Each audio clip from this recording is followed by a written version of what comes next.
Let the news media die. The sooner the better.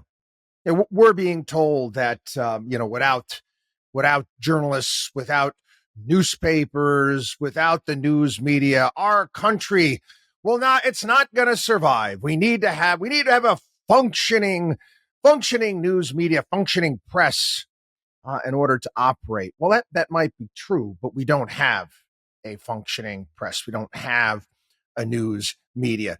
It's a disaster. It's a joke. And you're going to see today and next several days stories that I'm going to cover just the type of nonsense. And just not even the next couple days and some of the things we're going to go over.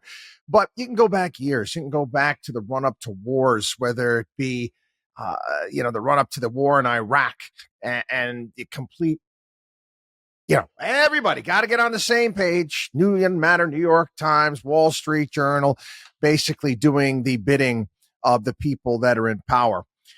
This headline today kicked me in the butt. And I said, this is why we're going to head in this direction. This is from the New York Times. The road to a crisis. How Democrats let Biden glide to renomination. How Democrats let Biden glide to renomination? Democrats. No, that was you. That was you. You weren't doing your job, were you?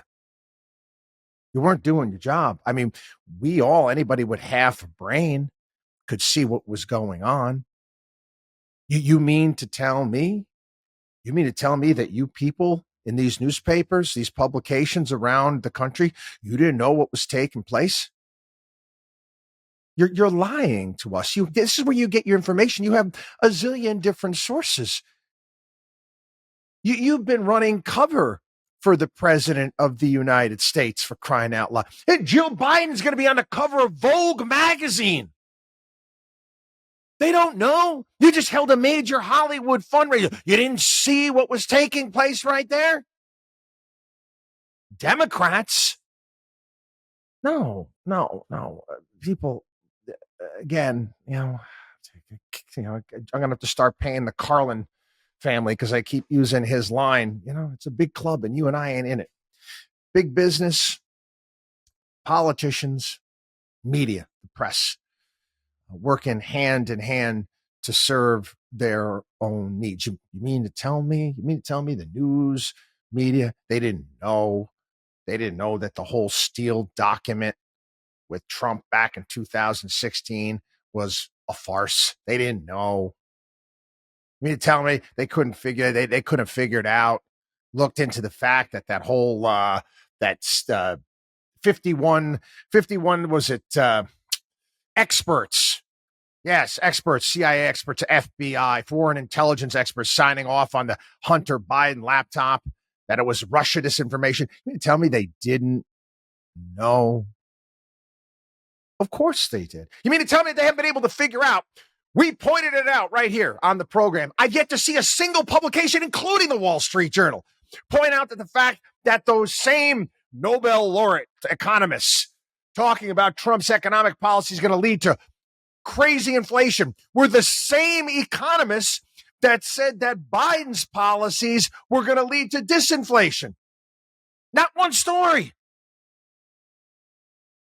So yes, you got uprisings. It was a Washington Post. They didn't like the new editor that was coming in, didn't like the changes that were made. They're not journalists.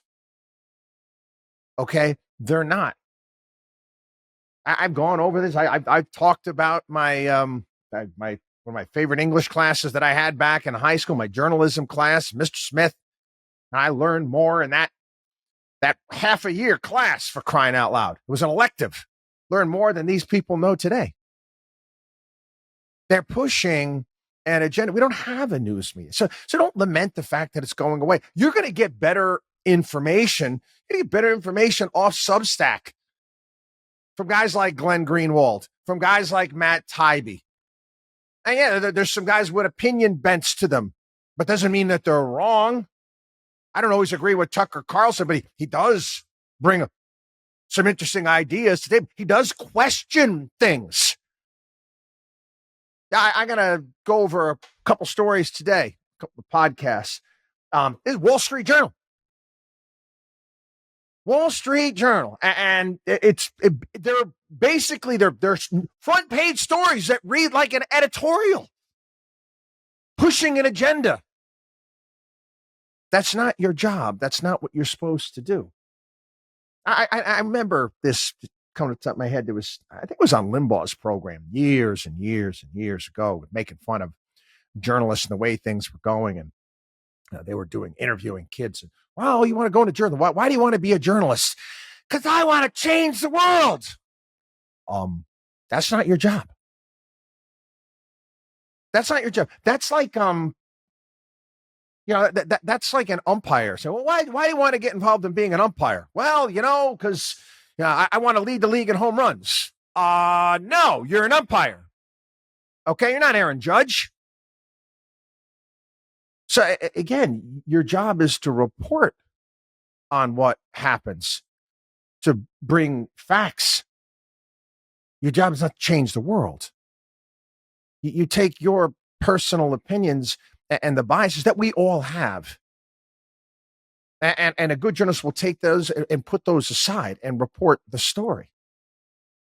But what we're watching today, and how, oh my God, what are we going to do? And the media's like, this is terrible. You go back, and when I watched that ridiculous. You talk about it. Did you take a look at the panel that they had on CNN? What was there?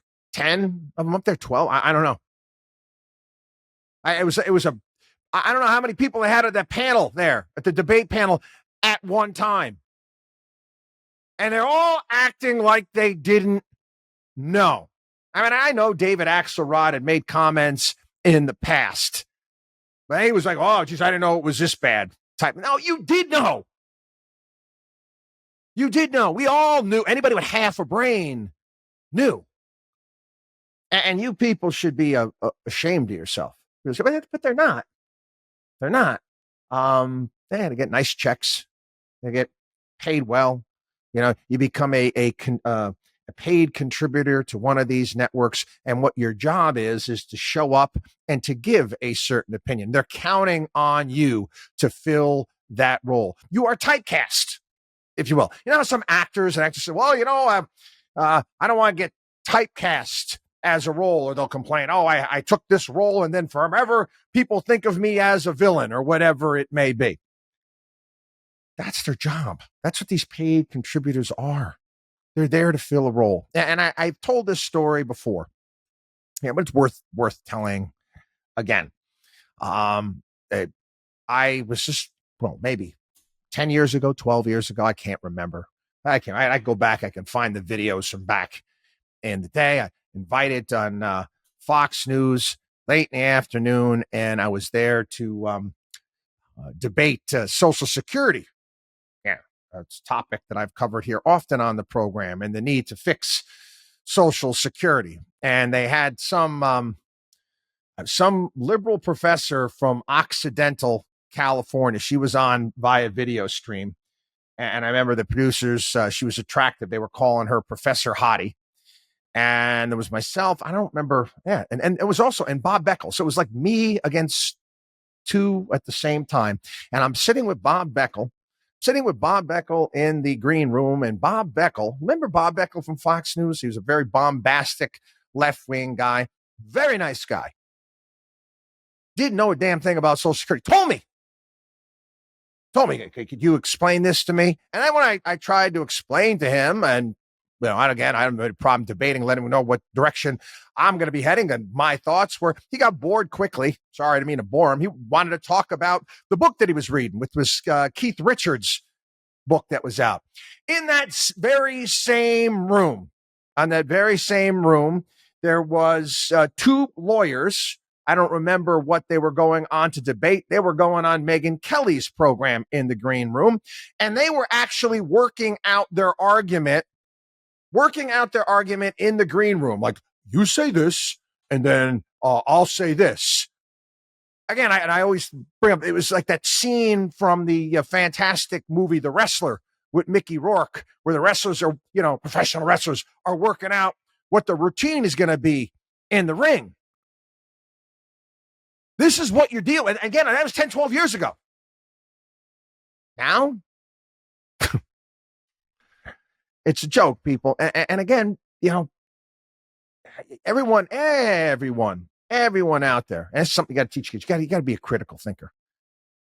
You got to learn to use your own senses to kind of see through all of the bull excrement that's out there.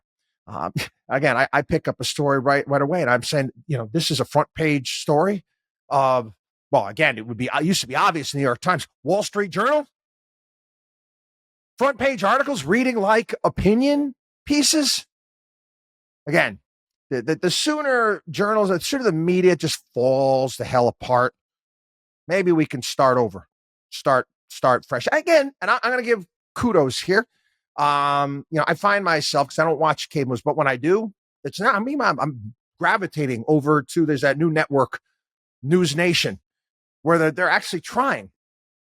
They're trying. Yeah, they got a couple of their opinion guys. Actually, Chris Cuomo's on that thing too. But their new stuff during the day, what I notice is just if they're going to have a debate when it comes to something, they try to even it out as best they possibly can. I know. We'll see what happens. WatchDog on WallStreet.com.